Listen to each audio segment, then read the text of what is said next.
आपल्या समोर हा जो इव्हेंट आता सादर होत आहे हा महाराष्ट्रामध्ये प्रथम आलेला आहे। मुंबईमध्ये यशवंतराव नाट्य सभागृह या ठिकाणी महाराष्ट्रातल्या 45 कलाकारांमध्ये हा पहिला इव्हेंट आलेला आहे, जो किड्स प्लॅनेट या शाळेतला आहे। हा विद्यार्थी आपल्यासमोर इव्हेंट सादर होतोय। मी सह्याद्री बोलतोय।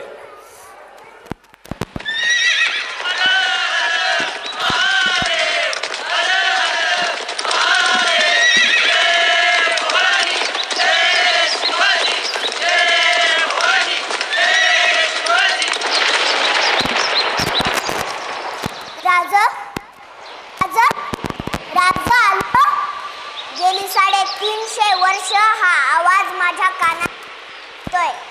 त्यांच्या प्रत्येक युद्धाचा मी साक्षीदार, त्यांच्या पाठून ठेवली आहे। त्यांची आठवण आजही मी माझ्या हृदयात झाकून ठेवली आहे। एवढंच काय, स्वराज्याच्या दोन्ही राजधान्या राजगड आणि रायगड माझ्याच बुरजावर आहेत।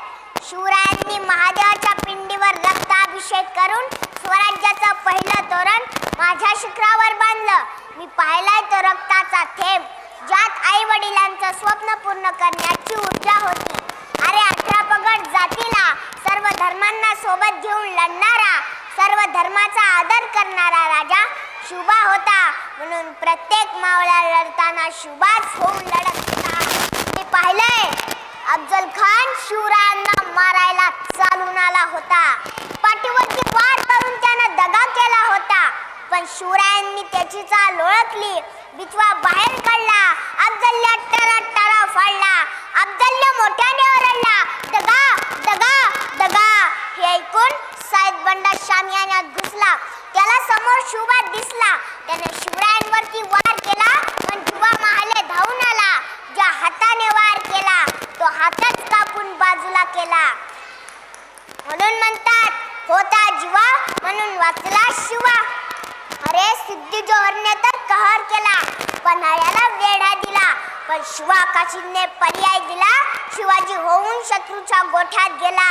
मी पाहिलंय त्या शिवा काशीतला, शिवाजी होऊन शिवरायांसाठी मरताना, मृत्यूच्या दारातही जय शिवराय म्हणताना। मी पाहिलंय बाजी प्रभूंना 300 मावळे घेऊन खोल खिंडीत लढताना, स्वतःच रक्त राजासाठी वाहताना, शत्रूंचे वार अंगावर झेलताना मी पाहिलंय। तरीही बाजींची तलवार शत्रूंचे मुंडके कापत होती आणि राजे सुरक्षित पोहोचावे ही काळजी मनात होती। तितक्यात मृत्यू मिळाला, पण बाजीने मृत्यूलाही सांगितले, तिथेच थांब, माझा राजा सुरक्षित पोहोचायचाय, तोफेचा आवाज कानी ऐकायचाय। तोफेचा आवाज ऐकल्याशिवाय बाजी मरणार नाही आणि तुला सुद्धा सांगणार नाही। ये काळ तिथेच थांबला, बाजी लढण्यात रमला। तोफेचा आवाज बाजी स्वराज्याच्या कामी आला। मृत्यूनही बाजीचा सन्मान केला, पण माझा बाजी मात्र हसत हसत स्वराज्यासाठी मरून गेला। मी पाहिले त्या मुरार बाजीला लढताना, कापा तोडा मुंडके पाडा, शत्रूंना मातीत गाडा म्हणताना। वार कुणाच्या मस्तकात, कुणाच्या छाताळात तर कोणाच्या कंठात दिसत होती। ते पाहून बिलात खानाच्या कानात धडकी भरत होती। राज शेवटचा मुद्रा म्हणताना मी पाहिलं त्या तानाजीला सह्याद्रीचा कडा चढताना, अंधाऱ्या रात्री जीवाशी खेळताना। अरे हात तुटून पडला, पण निष्ठा पडू दिली नाही। कोंडाणा स्वराज्यात आणल्याशिवाय तो खाली पडला नाही। म्हणून राजा म्हणाल, गड आला पण माझा सिंह मात्र गेला, माझा सिंह मात्र गेला। मी पाहिलंय हिरोजी इंदुलकरांना, मी पाहिलंय प्रतापराव गुजरांना, मी पाहिलंय हंबीराव मोहित्यांना। अरे किती नावं घेऊ, या सर्व वावळ्यांच्या रक्ताने माझ्यावरचा प्रत्येक दगड पावन झालाय। त्या रक्ताचा सुगंध आजही मी जपून ठेवलाय। पण ज्या सह्याद्रीवरती जगातला सर्वात मोठा रक्तरंजित इतिहास घडला, हा बलाढ्य सह्याद्री मात्र राजा गेल्यावर ढसा रडला। म्हणून म्हणतो, हे आई अंबे जगदंबे, माझ्या राजाला परत दे.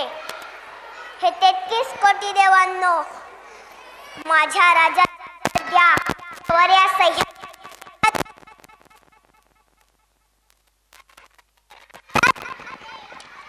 देव, राजा परत या. जा, परत या, राजा परत या. हा सह्याद्री पाहतोय. वाव, खूप खूप छान.